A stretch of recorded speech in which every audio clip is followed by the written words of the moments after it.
nome é Paulo, né? Eu sou médico formado pela Escola Paulista de Medicina. Eu sou nascido no interior de São Paulo, numa cidade chamada Caconde.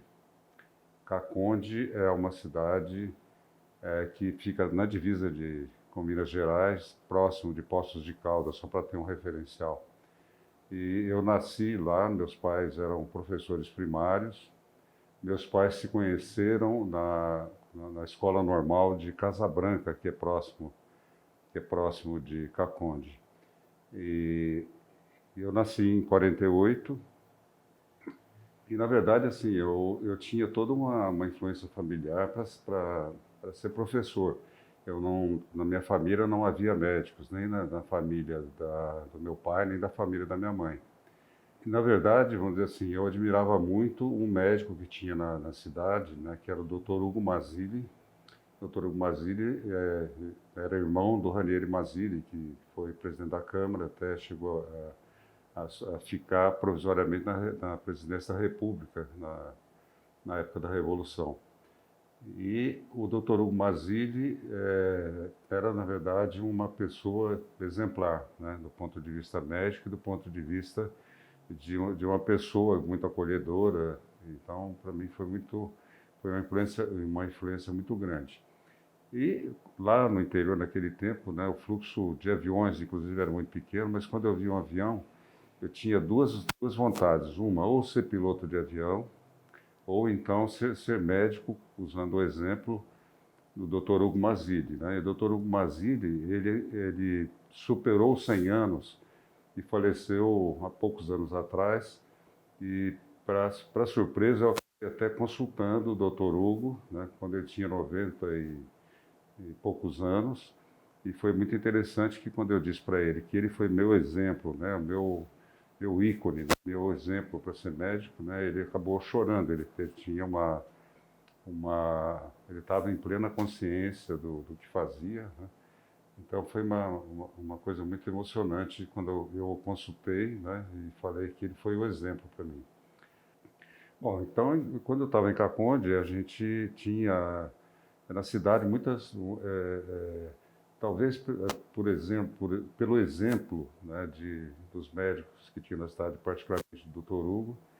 O que aconteceu é que muitos adolescentes, quando iam fazer universidade, era mais ou menos comum fazer medicina, mas geralmente era em Curitiba, raramente no Rio, mas Curitiba era o lugar de escolha para se fazer medicina na cidade. Então tinha 4, 5 estudantes de medicina. Bem, daí quando terminei científico, eu fui, na verdade, assim, sempre o mais novo da minha turma, porque quando eu fui fazer, eu tinha 6 anos de idade, né, e fazia 7 no meio do ano, em julho. E eu fui colocado na escola primária pela minha mãe para fazer um teste para ver se eu suportava fazer o primário naquela época, né? Porque o que acontece é que você entrava na escola com 7 anos. Eu entrei com 6 para fazer 7 no meio do ano. Eu acabei entrando e fui muito bem, né? O tempo todo de primário, sempre fui muito bem. E depois lá mesmo, tudo em escola pública, mesmo lá em Caconde, daí eu fiz ginásio, fiz o científico, e o último ano de científico, daí eu já tinha decidido que eu queria fazer medicina. Eu fui para Ribeirão Preto. Por que Ribeirão Preto? Porque tinha parentes lá em Ribeirão Preto que minha família, meu pai e minha mãe acharam que seria mais seguro e talvez eu não tivesse aquele choque de São Paulo, né? Todo mundo tinha um certo medo de São Paulo. Então eu fiz o terceiro científico junto com o cursinho de medicina que chamava César Lattes. E quando terminou, prestei o exame, na época chamado C100. Realmente eu não tinha muita base, né, e não entrei nas faculdades de medicina do estado de São Paulo. Daí acabei fazendo uma prova no Rio de Janeiro e fiquei como excedente, depois fui chamado. Mas era uma escola ela era uma escola particular e não tinha uma história muito boa. né? Eu não me lembro nem o nome da Faculdade de Medicina. Então, eu acabei voltando, me chamaram para assumir, né, depois de alguns meses, mas eu acabei voltando para Ribeirão Preto para fazer um segundo ano de cursinho. E nesse segundo ano de cursinho, eu praticamente, a única coisa que eu fazia é estudar e pensar em entrar em São Paulo. E, na verdade, assim, quando fiz o primeiro exame para medicina, eu tinha 16 para 17, e depois, quando eu prestei a segunda vez, eu entrei na Escola Paulista de Medicina, né? E acabei vindo para São Paulo. Na época eu estava, vamos dizer assim, era o CECEM de novo, né? Eu estava até torcendo para entrar em Ribeirão Preto, porque eu já tinha um relacionamento social, tinha amigos lá e tudo mais, acabei entrando em São Paulo. Aí foi outra novidade para mim, né? E depois me adaptei muito bem, sempre morei aqui nos arredores do Hospital São Paulo, né? Da Escola Paulista de Medicina, e sempre morei, né, em repúblicas, e eu acabei tendo grandes amigos, né? Tanto colegas quanto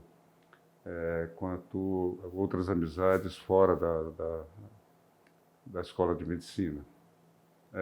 Na Escola Paulista de Medicina foi uma grande surpresa, que hoje é muito diferente da Escola Paulista de Medicina que eu fiz, né? Na Escola Paulista de Medicina que eu fiz, nós tínhamos a proximidade muito grande dos professores. Você tinha liberdade para conversar e para perguntar, não era uma coisa, vamos dizer assim, tão hierarquizada como é agora, né? Então, hoje, por exemplo, você vai perguntar alguma coisa, alguma dúvida para alguém, você tem uma certa hierarquia. Na época que eu fiz a escola de medicina, a gente tinha também, vamos dizer assim, além da escola de medicina, a gente tinha um estágio que era no Emílio Ribas, onde eu também aprendi bastante coisa. Outra coisa, eu tinha uma combinação com meu pai que eu teria que entrar e me tornar independente financeiramente em 3 anos, porque o meu irmão era 3 anos mais novo e teria que ter a mesma chance que eu tive, né, por ser mais velho. E quando eu estava no final do primeiro ano de faculdade de medicina, né, da Escola Paulista, eu arrumei um estágio remunerado que era ficar à noite junto com outros colegas fazendo fichas de paciente, né? Isso tinha dupla vantagem. Além de receber, eu também acabava vendo pacientes, né? Porque o pronto-socorro era na esquina da rua da Borges Lagoa com a Pedro de Toledo, Borges Lagoa com Pedro de Toledo, e era um pronto-socorro e a gente tinha liberdade de ver os pacientes que chegavam, né, e perguntar bastante. Então, isso foi muito bom. Logo em seguida, a partir do segundo ano da, da faculdade da Escola Paulista, aconteceu que eu solicitei uma bolsa e comecei a trabalhar na disciplina de nefrologia. Eu auxiliava no laboratório e auxiliava também em trabalhos de pesquisa que eram feitos, né, e teses também. Então, no segundo ano, eu passei a ter eu saí do pronto-socorro, né, de fazer a ficha dos pacientes, e comecei a sobreviver através da bolsa que eu recebia da nefrologia, né, era uma bolsa do CNPq, e depois disso eu passei também a trabalhar na parte de laboratório da pneumologia. Então, esse laboratório, e que também tinha na Nefro, ele fazia o pós-operatório da cirurgia cardíaca e da neurocirurgia. Então, quando tinha cirurgia cardíaca, geralmente era segunda, quarta e sexta, eu dormia nas dependências da nefrologia. Eu tinha uma cama de armar, onde eu dormia, e na medida que fosse necessário eu era chamado para fazer exames do pós-operatório. E dessa forma eu fui, passei o tempo todo de faculdade, e foi muito bom para mim, porque essa vivência de pronto-socorro, de pós-operatório, de cirurgia cardíaca, de neurocirurgia, tudo isso foi me trazendo uma vivência muito grande, né? Além disso, como eu estava muito interessado também em cardiologia, um professor que era muito amigo da Nefro, ele era dono, um dos donos, junto com o pessoal, professor aqui da Escola Paulista e também professores da USP, eles era o pronto-socorro de cardiologia mais antigo de São Paulo. O nome era Unidade Cardiorrespiratória São Paulo. Então, cada 2 semanas eu passava um plantão junto com ele lá para poder aprender, né? Então, sempre tive essa... Eu sempre fui ligado à clínica, sempre fui ligado a aprender e tratar de pacientes, né? Apesar de eu ter feito trabalhos de pesquisa, ter feito experimentação com animais e tudo, eu não gostava muito. Eu fazia porque precisava. Quando eu terminei residência, no último ano da faculdade, né? Quando eu terminei a faculdade, quando eu estava no 6º ano, eu me fechei para estudar para entrar na residência. E naquela época eram 2 lugares muito concorridos. A gente tinha o servidor público e a gente tinha a Escola Paulista de Medicina. E eu prestei exame, entrei no servidor público muito bem colocado e também na Escola Paulista consegui entrar na residência de clínica. Uma coisa interessante, dizer por que escolhi clínica. Eu, durante o período de faculdade, eu cheguei a dar alguns plantões de obstetrícia, mas não gostei. Foi a primeira coisa que eu... Não, antes disso até, eu lia muito no tempo de cursinho, eu lia muito, cursinho antes da faculdade de medicina, eu lia muito livros de psicologia, né, de autoajuda, e eu pensava em ser psiquiatra. Mas logo que eu comecei a faculdade, depois que eu passei pela psiquiatria, eu vi que não era aquilo que eu queria, né? Então, a primeira coisa que eu afastei foi aquilo que eu queria. Depois eu passei pela... a gente prestava concurso em alguns hospitais em São Paulo, onde você aprendia a fazer partos e principalmente fazer partos. Então também foi a segunda coisa que eu eliminei das possibilidades. Depois foi pediatria também, que eu também achei que não era a minha área. Eu sei que no final das contas eu fiquei entre cirurgia e clínica. Mas assim, eu sempre percebi que eu tinha muito mais ligação para ser clínico, né, do que para ser cirurgião. Porque clínica é uma coisa que você depende também de intuição, depende de observação, né? Eu sempre fui muito mais para quieto e observador, né?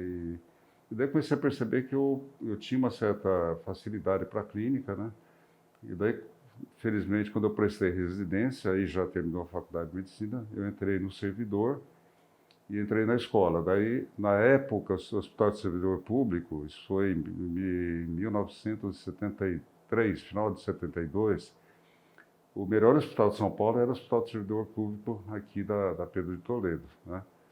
E todo mundo queria entrar no hospital e a escola não tinha o aparelhamento, não tinha vamos dizer assim, o que o Hospital do Servidor Público proporcionava em termos de exames de laboratório. Quer dizer, era o hospital melhor, que mais se concorria, né? Na época, por exemplo, para entrar na residência, eram cerca de 20 vagas para a clínica com 800 candidatos, né? E daí eu prestei aqui na Escola Paulista, entrei também. Como eu já tinha ligação com o pessoal da Nefro, da Pneumo, a minha opção foi não ir para o servidor público e fiquei na Escola Paulista. Daí eu fiz residência, fiz primeiro ano de residência. Daí, onde assim, era muito próximo a relação nossa com professores, né? Você pega figuras, né, como o professor Félix Secaf, você estava no pronto-socorro, tinha o raio-x, levava para o professor atendia a gente com maior presteza, explicava o que a gente precisava no raio-x, né? Fazia diagnóstico, era uma coisa interessante e era admirável, inclusive, porque ele colocava no ecrã, né, para poder olhar o raio-x, você ia contar a história do paciente e falar, não, não precisa falar nada. Esse é um paciente que tem mais ou menos tal idade, ele tem algumas características, né? E ele tem uma história de tantos dias, de uma tosse, etc, etc. Ou seja, ele pelo raio-x, ele levava a gente a ficar admirado com o que ele conseguia, através de um simples raio-x, né, de fazer o diagnóstico e saber da história do paciente e tudo. Isso é um dos exemplos, mas sempre... outros professores, né, também eram muito bons com a gente, né? E uma coisa que eu acho que era muito bom na época, é que eles ensinavam não só como hoje é supervalorizado ser um técnico em medicina, como ensinavam o comportamento da gente como médico, né? E outras coisas, o acolhimento do paciente, o trato com o paciente, como lidar com uma série de coisas que hoje não são tão valorizadas. Hoje a técnica está antes, né, antes disso. Então, na verdade, eles ensinavam a gente a ser médico. E médico é uma coisa muito mais complexa do que um técnico em medicina, como hoje é muito comum. E daí eu tive também uma experiência muito boa. Eu fiz residência em clínica médica no primeiro ano, nefro no segundo ano.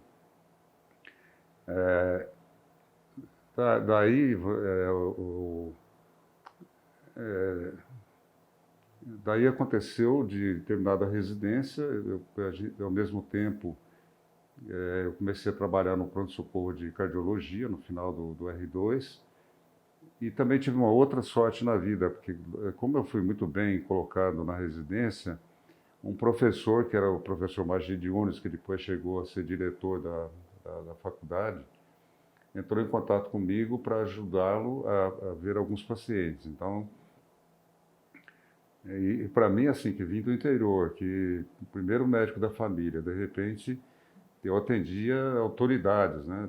De repente atendia donos de banco, atendia ministros, eu cheguei a atender nessa época, tudo isso com 25, 26 anos, né? Então, e assim, foi muito bom essa experiência, né? Que eu brinco até, que eu fui frito em fogo alto, né? Porque assim, depois que você aprende a tratar de uma forma descontraída, né? Pessoas que têm autoridade, que são poderosas, né? Isso para mim foi uma coisa muito boa e a partir daí eu fiquei como assistente dele durante um período. Paralelamente, quando teve a grande epidemia de meningite, precisavam de uma pessoa nefrologista e eu daí fui contratado em regime temporário no Emílio Ribas para tratar da parte de comprometimento renal que tinha dos pacientes que internavam lá. Daí eu aprendi muito leptospirose. Depois eu acabei sendo contratado, fiz uma prova, e acabei sendo muito bem classificado e também virei médico do Emílio Ribas, onde eu passei a fazer também infectologia. Então, daí de nefrologista, virei infectologista. Uma experiência muito boa que eu tive no Hospital Emílio Ribas foi quando eu comecei a entender que a leptospirose era uma doença que cursava com insuficiência renal e o paciente urinando em grande quantidade. E, na época, isso aí foi também descrito para malária, né? Então, eu acabei mudando, como eu era chefe de plantão lá no Emílio Ribas, né, e um dos chefes de UTI, também do pronto-socorro, eu acabei mudando a conduta da leptospirose. A mortalidade da leptospirose aqui em São Paulo, né, a gente tinha por ano em torno de 100 a 200 casos, né? E a mortalidade era em torno de 50%, que era a mesma mortalidade que os americanos tinham lá no Vietnã.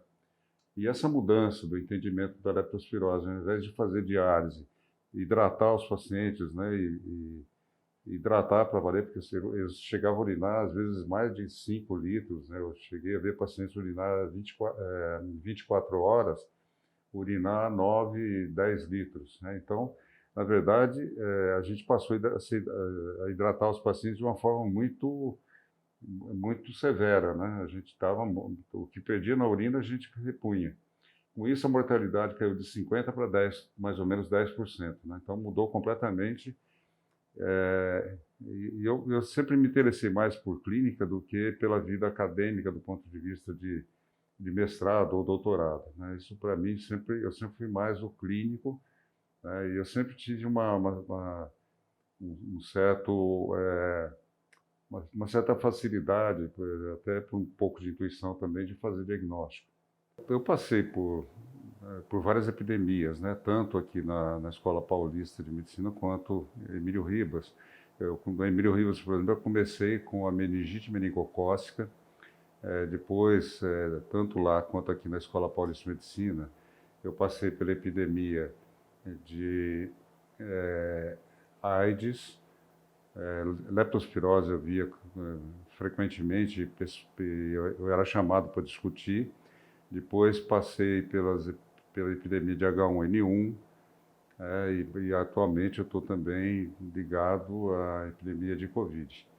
E eu tive, nesse período todo, pessoas que me influenciaram muito, como, por exemplo, o Dr. Tiriba, das doenças infecciosas, que foi uma pessoa que me ensinou bastante, ensinou também a ser médico, né? Dr. Tiriba é uma pessoa extremamente inteligente,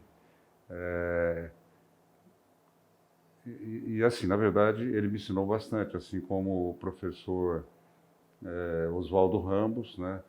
O professor Oswaldo Ramos era um pouco mais instável, entre parênteses, né? Porque nós tivemos assim algumas diferenças, né? Uma delas foi da leptospirose. Quando eu falei como eu tratava a leptospirose, ele chegou a dizer que eu tinha feito que era uma doença do Parkinson, entendeu? Mas depois, quando ele viu como a doença funcionava, ele até me elogiou. Então foi uma pessoa que me influenciou bastante. Outra pessoa que foi muito importante na minha vida foi o professor Magid Yunes. Um outro professor menos conhecido, o Dr. Onandi Andrade. São pessoas que me influenciaram muito na minha vida e me ajudaram a ser médico. Nesse período eu também, é muita coisa, né? Mas nesse período eu também acabei sendo escolhido para ser o preceptor de residentes de clínica da escola, né? E também do Emílio Ribas. E isso acontece que eu tinha pacientes que chegavam naquela época, o preceptor é que discutia, que chegava primeiro a uma possibilidade diagnóstica antes do paciente internar. Então, isso foi uma coisa que me ensinou muito medicina, foi ser preceptor de residentes, tanto da escola quanto do Hospital Emílio Ribas. Então, depois desse período, né, de preceptor, inclusive, como eu estava indo muito bem como preceptor, eu fui convidado para ser auxiliar de ensino da disciplina de propedêutica, que era o Dr. Duílio. E eu fiquei mais ou menos acho que umas 3 ou 4 semanas, né, ligado à disciplina, quando me convidaram, o professor Jair Xavier Guimarães me convidou para ser auxiliar de ensino de moléstias infecciosas, doenças infecciosas. E como eu já estava também na Emílio Ribas e a gente funcionava, a doença infecciosa funcionava lá, eu acabei virando professor de doenças infecciosas, né? E, na verdade, fui eu que fiz a reformulação, que só tinha o pessoal de mais tempo de disciplina, né? Do pessoal mais jovem, praticamente não tinha. Daí eu coloquei dentro da residência um estágio que tinha que passar no Emílio Ribas, que era um estágio de doenças infecciosas, que foi mais uma disciplina que foi colocada.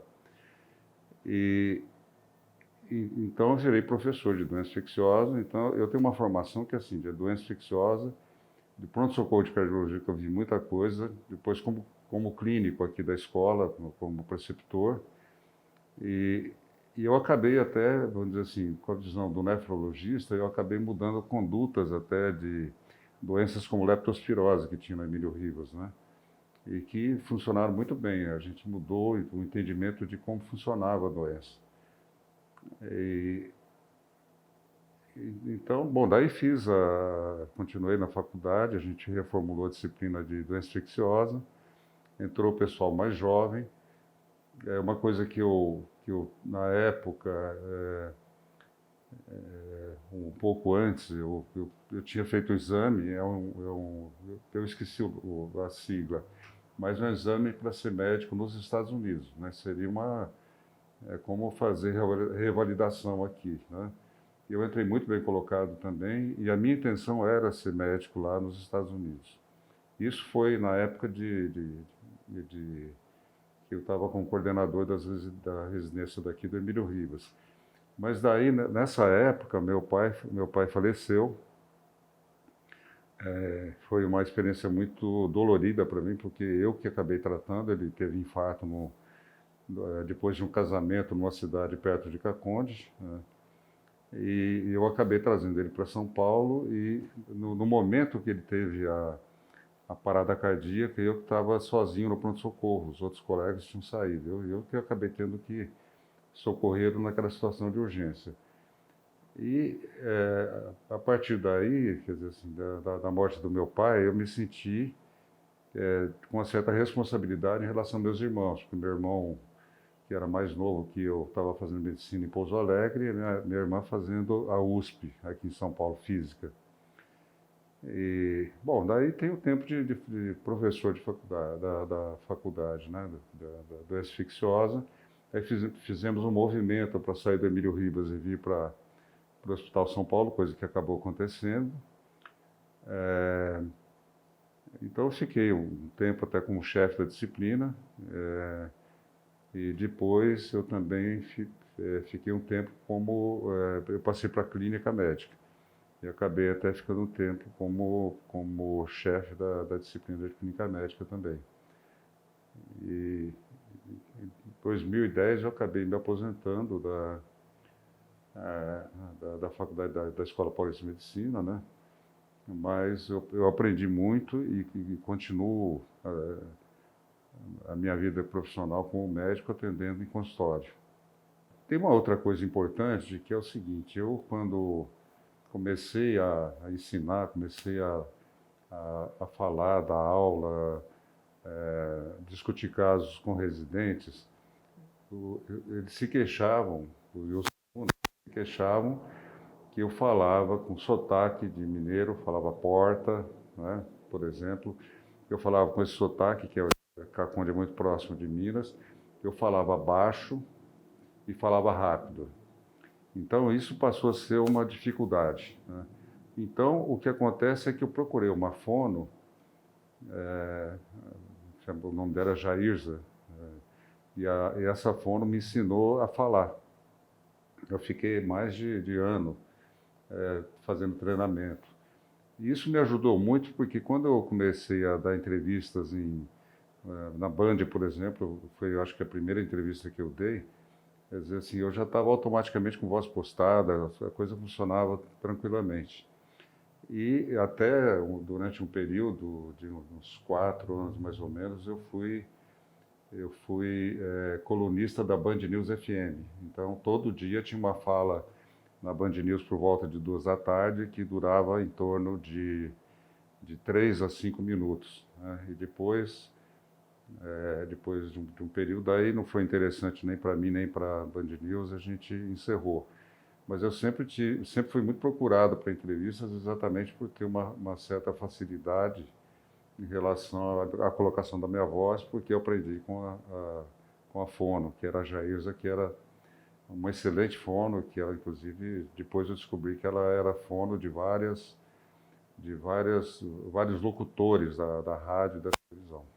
Olha, para quem saiu de Caconde com a intenção de ser médico, né, e a minha intenção era, sendo médico, voltar para Caconde, casar, ter filhos lá no interior, eu tive uma vida que foi completamente diferente do que eu imaginava que ia ser.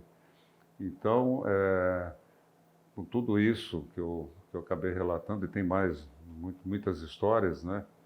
Eu acabei fazendo muito mais do que eu imaginava. Então, com certeza valeu a pena. Projetos, né? Uma coisa que eu sempre sonhei, mas eu acho que eu estou sendo um pouco preguiçoso, escrever histórias. Isso é uma coisa que eu tenho vontade. Aliás, o Dr. Tiriba é uma pessoa que sempre me estimulou muito, né, a escrever histórias, né?